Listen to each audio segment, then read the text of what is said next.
Students JEE 2025 కి సంబంధించి mathematics లో మీరు 90% తెచ్చుకోవాలంటే ఏ చాప్టర్స్ మీద ఫోకస్ పెడితే ఈజీగా 90% వస్తుంది అనేది ఈ వీడియో అనమాట. ఖచ్చితంగా స్కిప్ చేయకుండా చూడండి. ఆల్రెడీ మనం ఫిజిక్స్ సంబంధించినటువంటి 90% ఎలా తెచ్చుకోవాలి, ఏ చాప్టర్ చదవాలి చేసాము, అండ్ కెమిస్ట్రీకి సంబంధించి చేసాము, ఇది మ్యాథ్స్. సో కాబట్టి వీడియోని అయితే స్కిప్ చేయకుండా కంప్లీట్ గా చూడండి. ఇక్కడ చూసినట్లయితే గత సంవత్సరం వచ్చినటువంటి ఎంత percentage of the questions A chapters నుంచి అడిగారు అన్నది అయితే ఇక్కడ ఖచ్చితంగా ఈ చాప్టర్స్ మీరు మల్టిపుల్ టైమ్స్ ప్రాక్టీస్ చేయండి. And 3D geometry and vectors నుంచి 13% ఆఫ్ ది క్వశ్చన్స్ అయితే అడగడం జరిగింది. దాదాపు 3 నుంచి 4 ప్రశ్నలు వస్తున్నాయి ప్రతి షిఫ్ట్ లో కూడా.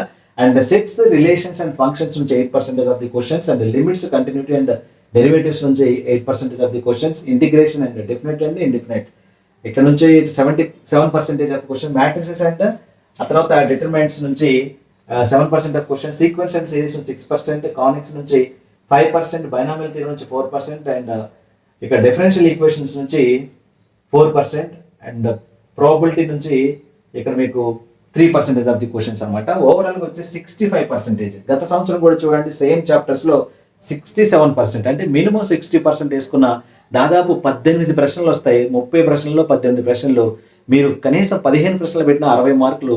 90% కాదు 99% కూడా వస్తుంది. మీకు తెలిసేదేదో ప్రతి సంవత్సరం మినిమం 90% మ్యాథమెటిక్స్ లో తెచ్చుకోవాలంటే కట్ ఆఫ్ మార్క్స్ వచ్చేసి 26 అండ్ అబోనే వస్తుంది. ఆన్ యావరేజ్ లో 26 అండ్ అబోనే. దాదాపు మీరు 9 క్వశ్చన్లు చేయండి, 9 క్వశ్చన్లు చేస్తే చాలు 30 వరకు వస్తే 90% వచ్చినటువంటి సందర్భాలు చాలా ఉన్నాయి గత సంవత్సరం షిఫ్ట్లలో. కాబట్టి మీరు ఈ చాప్టర్స్ ని ఎక్కువ సార్లు, ఎక్కువ పీవైక్యూస్ అండ్ ఎక్కువ కాన్సెప్ట్స్ తో పదే మీరు ఎగ్జామ్కి వెళ్ళేంత వరకు ఇవే చాప్టర్స్ ని ఫోకస్ చేసి నేర్చుకోండి. డెఫినెట్ గా 90% వస్తుంది. 90% వస్తే మరి మాకు సీట్ రాదు కదా సార్ అని చెప్పేసి కొంతమంది కామెంట్స్ పెడుతున్నారు. వేరే category students, it means open category కావచ్చు, ఓబీసీ ఎన్సీఎల్ కావచ్చు, ఈడబ్ల్యూఎస్ కావచ్చు.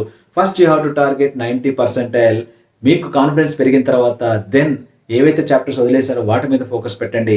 మీరు 90%తో ఆగిపోయినా సరే మీరు కనీసం జేఈ మెయిన్స్ క్వాలిఫై అవుతారు. అండ్ అడ్వాన్స్ మీద ఫోకస్ పెడితే ఇవే percentage of the score advance లో చేయగలిగితే ఈజీగా ఐఐటీలో సీట్లు వస్తుంది. అప్పుడు ఎన్ఐటీస్ అడిగేది ఎవరు? అర్థమవుతుందా?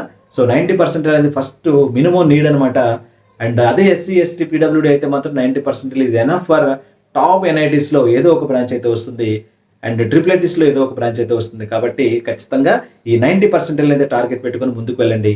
99% అనేది రానున్న రోజుల్లో మనం అయితే స్ట్రాటజీగా మాట్లాడుకుందాం. ఈ వీడియో సెలెక్షన్ మీ ఫ్రెండ్స్ అయితే షేర్ చేయండి. మన ఛానల్ సబ్స్క్రైబ్ చేసుకోండి. డైలీ ఫాలోకి అయితే ట్రై చేయండి. Thank you.